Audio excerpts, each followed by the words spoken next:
Excel के ये 10 powerful function जो सभी को आने चाहिए। तो स्टार्ट करते हैं। यहाँ पे मैंने फर्स्ट नाम लिखा और यहाँ पे लोअर का फॉर्मूला लगा दिया। तो नाम सेलेक्ट किया, एंटर, तो जितने भी वर्ड थे वो स्मॉल में आ गए। फिर अपर, फिर टेक्स्ट सेलेक्ट, फिर सारे लेटर कैपिटल। फिर ऐसे ही प्रॉपर का फॉर्मूला लगाया, सेलेक्ट किया, एंटर किया। लेन क्या करता है, टेक्स्ट को बताता है कि कितने लेटर का है।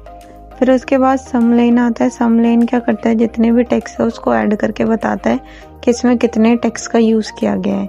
और फिर इसके बाद डॉलर का साइन लगाना हो तो डॉलर का फॉर्मूला, एंटर।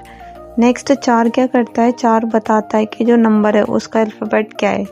तो यहाँ पे मैंने लिखा ये 20, तो यहाँ पे नहीं आया।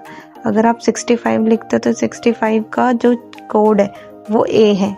तो यहाँ मैंने नंबर सेलेक्ट किया, एंटर। फिर उसके बाद कोड का फॉर्मूला लगाया, कोड, और फिर टेक्स्ट को सिलेक्ट किया तो ए 65 पे है। नेक्स्ट अगर आपको एब्सोल्यूट वैल्यू चाहिए तो मैंने माइनस में लिख दिया।